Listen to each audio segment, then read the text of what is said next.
When it comes to the Apple Watches, up until recently it's been difficult to replace the back glass simply because you had to go through the entire watch to get to it. The screws that held it down along with the adhesive you could only access from the inside. However, ever since the Apple Watch Ultra, the screws are on the back. This still doesn't make it extremely easy, and there are some things that you're going to run into. As you can see, I've got an Apple Watch Ultra 2. It's got a cracked back. My name is Derek, and today I'm going to show you what those difficult things are, how to get around them, and how to make this repair super simple. Let's get started.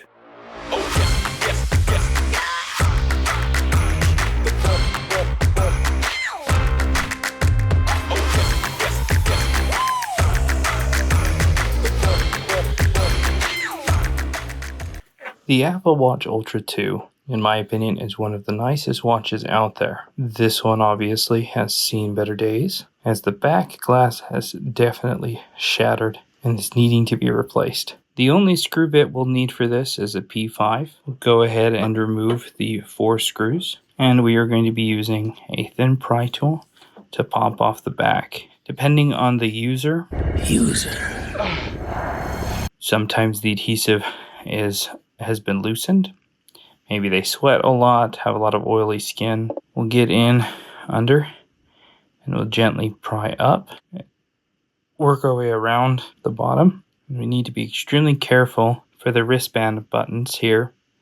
There are 2 tiny springs that help with compression there. So when we do get this up, we need to make sure we don't lose them. On the side that has the crown on it, there is a little tiny connector up here that we'll need to disconnect. And we'll have the main flex that runs to the connector on this side. So the watch bottom will fold out towards this side. With a quick little pop, you can almost feel it pop. And then the back will come up. Now before I lose it, there is a teeny tiny spring right there on the end of the tweezer there that we will definitely set aside and save. I'll pull out the other one that happened to hold on to the last little spring. Go to the other side. Both springs are on this one, but they will easily fall off, so we'll just gently pop this out. This one was full of debris, otherwise these buttons just fall out on their own, and we'll make sure we don't lose those springs. Now I'm going to come in gently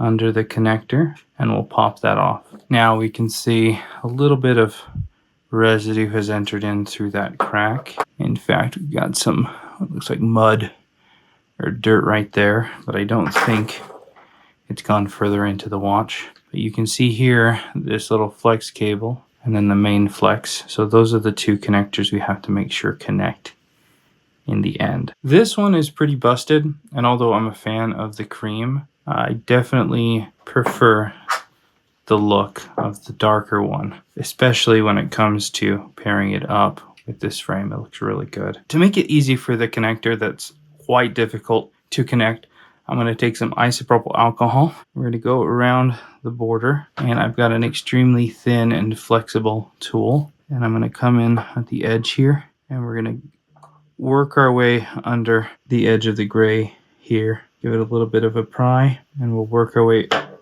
and we'll get under it. For reference, this is what it looks like on the back side. It's got some double-sided adhesive that holds it down, a few contact points, but otherwise it's just adhered with some basically double-sided adhesive for that one connector and these contact points.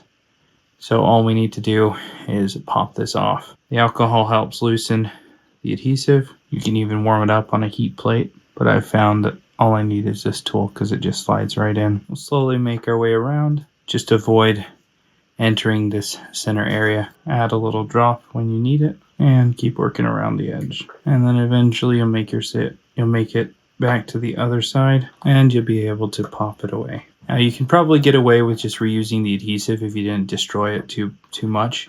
After the alcohol dries, it will regain most of its stickiness. Alright, so what I'm going to do is take a minute to carefully clean off these buttons, making sure I get into those little holes where the spring goes. And some might think that this is overkill, but anything that makes my life easier, I'm going to do. If you do a lot of these, you'll know what I mean. I'm going to put the tiniest amount of glue inside those holes. And I'm going to take a spring and we'll make sure that those springs are in there and they're nice and aligned. And we'll let this set up along with the other one for a few minutes. I'm going to take the new back glass and we'll cover up the holes there on both sides. Now when I take our buttons and I stick them in, they aren't just going to fall out on me when I flip this over. And we'll do the same on the other side, lining it up and sticking it down. And I'm going to take this guy and we're going to set it back in, but we're not going to fully seat it. I'm just going to compress it down a little bit on this side because I need to be able to compress this. Now after cleaning up the frame, I'm going to take some cold press, and if you have a new seal you can use it as well, or you can just use some cold press. It'll create a really nice seal. Go all the way around. The nice solid bead, it never breaks up. And we do have limited time to make this next step work, so without messing with the springs at all, we're going to go ahead and connect up the connector off to the side here. Fold this up and around, line up the button, compress it down in. I'm going to put in 2 of the screws, not all the way, just one turn to hold things in place as I reach down in there and connect that little connector. Now I can reach down in there and push it down and make sure it connects, and then push down the other side, and we'll put back the screws and then tighten the other side down. Once those are all nice and tight, then pull off the Captain tape, and now I've successfully replaced the back. We've got the springs all nice and aligned, so those work. Got a new seal around the perimeter.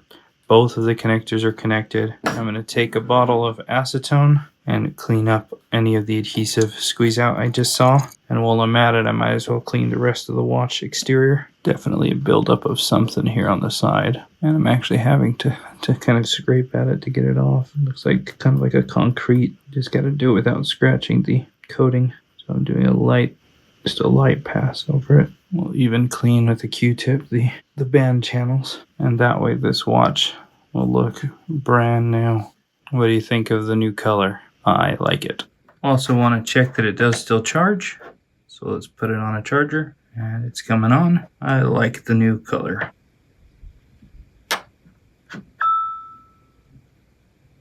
We're charging. Looks good. And that's how to replace the back of the Apple Watch Ultra 2. Let me know in the comments below what you think of the color change, and if there's anything that you would have done different, because this is my way of doing it. It makes it so much easier for me. Let me hear what makes it easier for you. Thanks a ton for watching. We'll see you in the next video.